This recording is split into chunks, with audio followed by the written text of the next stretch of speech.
Hello. On tonight's episode, we will be exploring 3 unexplained events, all involving the mysterious Bigfoot, possible visitors from another world, and the apparition known as the Hat Man. I am your host, Harrison Lang. Please join me for another installment of Unexplained Phenomenon.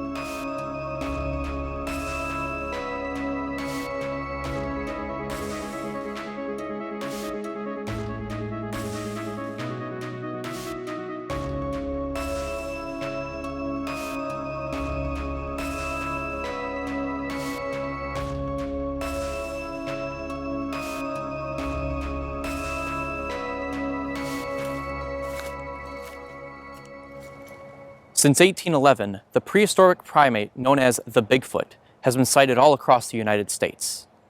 While many sightings have been proven to be a mere hoax, there are many that still remain unexplained. On July 15, 2018, Patrick Reed had such an encounter. Well, it was just like any other day. Nothing out of my normal routine. I just arrived at Pioneer Park, as I do every Sunday, to do my weekly walk. I like to get my steps in. And I had just got the idea for this particular Sunday. I wanted to change things up. I wanted to go off trail, I guess, and experience more of the nature side of things, And so I begin my route, and I was about 100 yards in to my journey when it dawned on me. I heard nothing. There were no birds, no bugs, crickets, frogs, there was nothing. I was surrounded by absolute silence. And then, it was in that moment I remember, the snap of a tree branch had come just behind me, and there it was. I turned and I saw this massive thing. It had to be at least 10 feet tall. This thing was massive, covered in brown hair from head to toe, and I couldn't take my eyes off it. I was in shock, and I couldn't believe my eyes. And then the worst thing had happened, and it turned, and with its big yellow eyes, it looked right back at me, and I didn't know what to do. I stood there for a moment in shock, and in an instant, it charged at me. With full force and gnarling teeth, it ran at me, and I ran as fast as I could. I felt like I was in a horror movie. I felt like the entire audience was watching me, and at the edge of their seats and gripping their handlebars, they were saying, "Run, you fool, you dumb bitch, run! Run for your life! Go quicker, move!" And without a moment's rest, I had just gotten back to my car. Without a second thought, I left just as quickly as I could, without the creature in sight. I wasn't going to stay to find out where it could be hiding, but I vowed to myself that day I would never return to that park. I had also vowed to myself I would never lace my joints with acid ever again. Patrick is not the only one to have met the colossal Bigfoot. Macy Collins not only claims to have met the creature, but has developed a repertoire with the creature? Wait, what? The Sasquatch are very distrusting creatures. Oh, especially if you're white. Could be the guns. Now, that's not to say a person can't earn the creature's trust. No, if a person really wants to encounter this majestic beast, they simply have to take the time to earn the creature's trust. Now, I've seen people go out into the woods with their camera, expecting Bigfoot to pose for their camera or to be fooled by their Bigfoot calls. But the Sasquatch is too smart for that. Oh, yes. He sees many stoned hippies wandering through the forest, and he knows how to remain hidden. So, if someone truly wants the honor of meeting these creatures, then they simply have to put in the time to earn their trust. Now, this involves you going out on your back porch at night and praying to the creature. And not only that, you have to leave a jar of peanut butter by your door for the creature to take. Oh, and it must be an unopened jar. He likes his peanut butter fresh.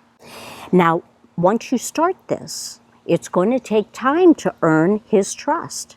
But once you do, he will come and visit you. I've heard it can take 3 months to a couple of years to earn his trust. For me, it was a year. Oh, and I tell you, we have had the most meaningful conversations. Well, I have discovered he's highly political and totally supports the Green Party. Oh, he's a vegan. He thinks meat is murder. Right.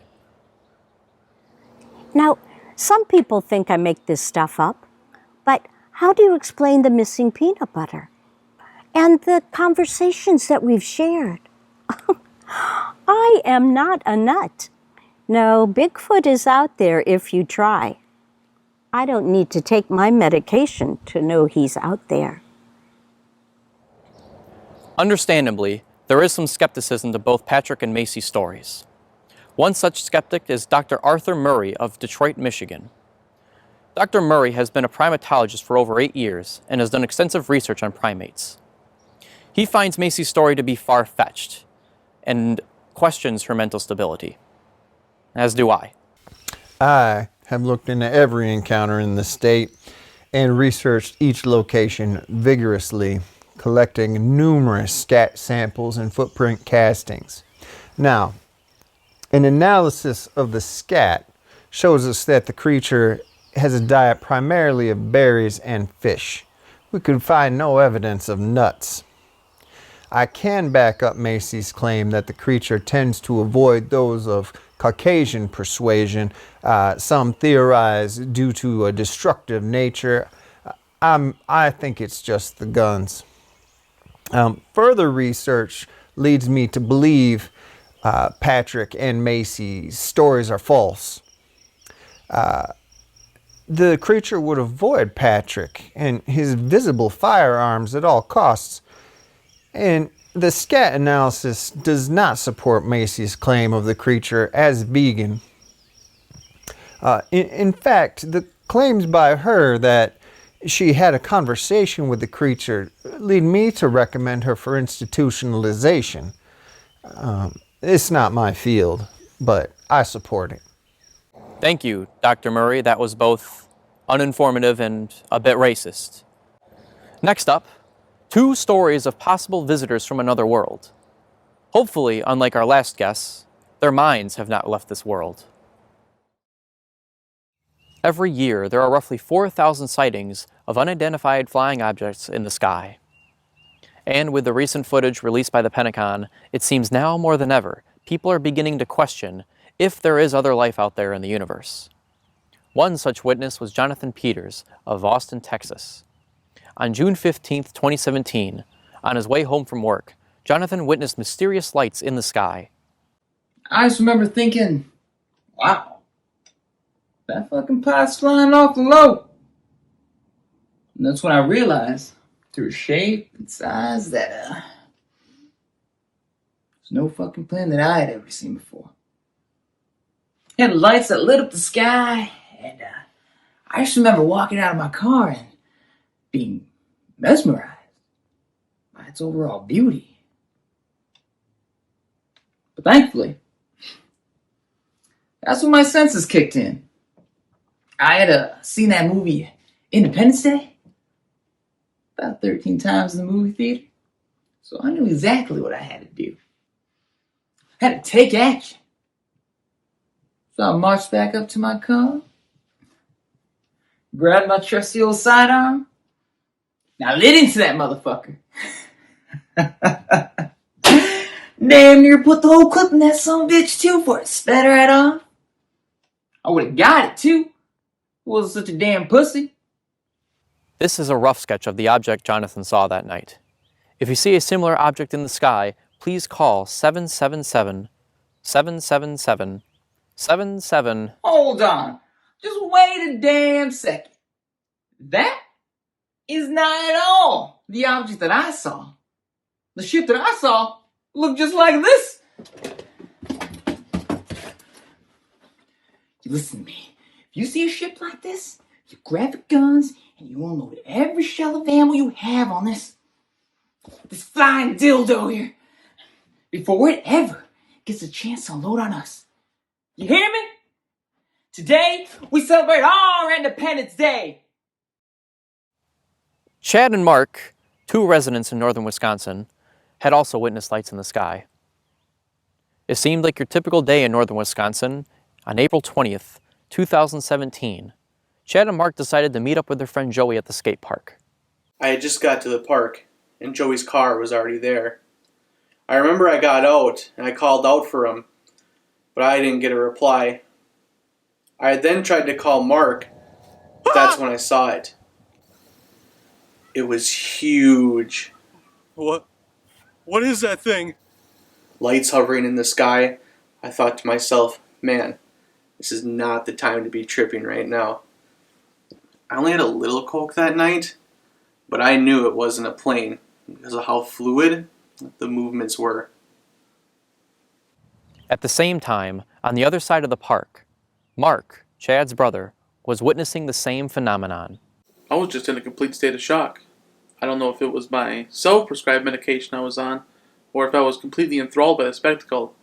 Suddenly a light flashed down on the ground where the object was. What is that? Oh, God! It seemed like the beam was pulling something up. I couldn't quite tell what it was, but I just wish at the time that I was smart enough to have taken my cell phone out and record the whole damn thing. It was pretty fucking sick. I think that Chad and I were so caught up with the whole event that we didn't even notice our phones ringing. It wasn't until afterwards we checked our voice messages and saw a message from Joey. What you're about to hear is the final message from Joey Montana, who has not been seen since. What you're about to hear is disturbing, so viewer discretion is advised.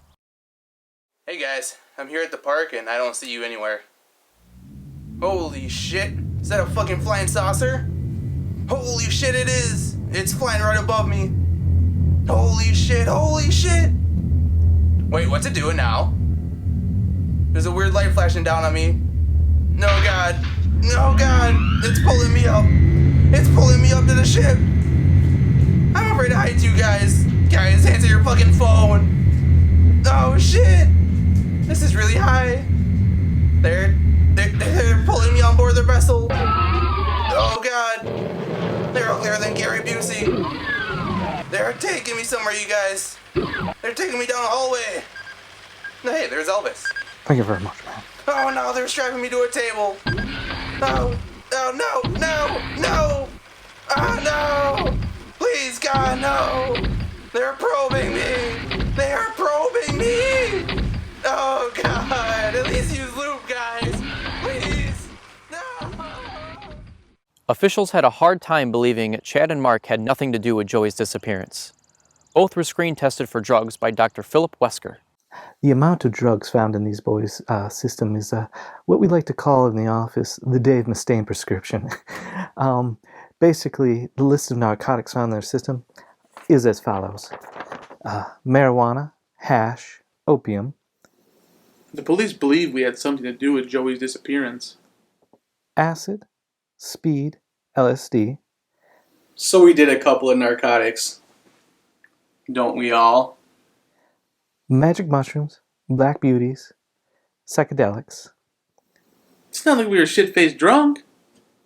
Heroin, cocaine, China whites. What can I say?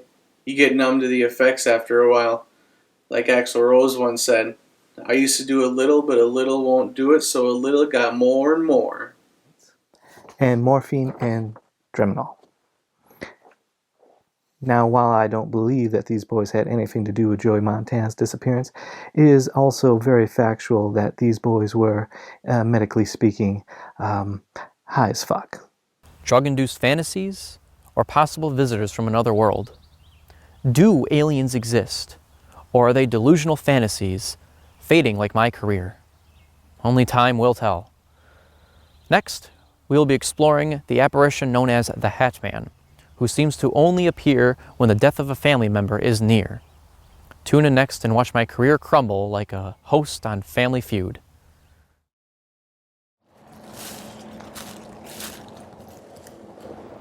Over the years, Sightings of the Hat Man have transpired whenever a loved one is about to pass.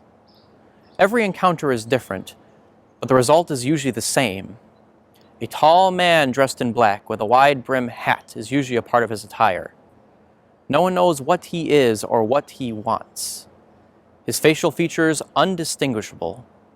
Stephanie Miller is one of the many who have encountered this shadowy figure. Most of my family was at the house, just getting ready to say goodbye to our great-grandmother.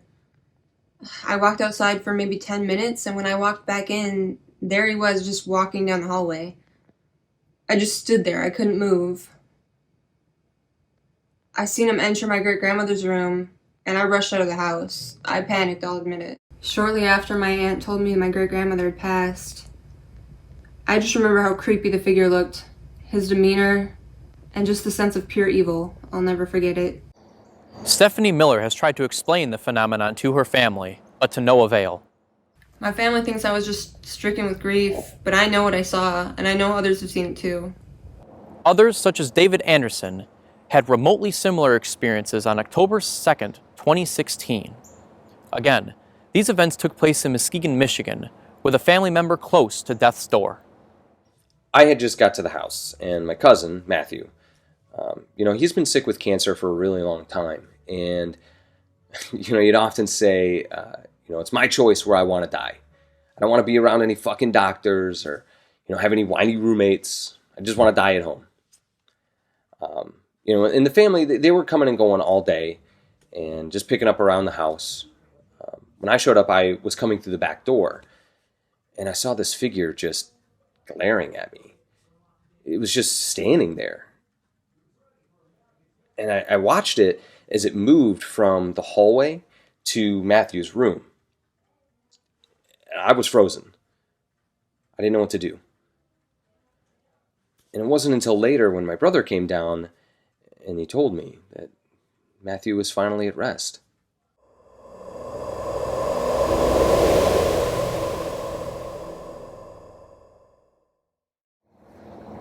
I have just been informed that we have an update. Father Reynolds of Muskegon, Michigan, has information in regards to the Hat Man. Are you kidding me? David Anderson, Stephanie Miller, you've been attending my parish since you were both children, and you don't recognize me when I come over to give your relatives their last rites? There is no Hat Man. That was me, both times. I even waved. Were you both in La La Land? I mean, come on. Seriously. And Stephanie, in the presence of pure evil, thanks. See you Sunday. There you have it, folks. Another thrilling episode. Don't tune in next week, as we've most likely been canceled. I'll see you on Press Your Luck.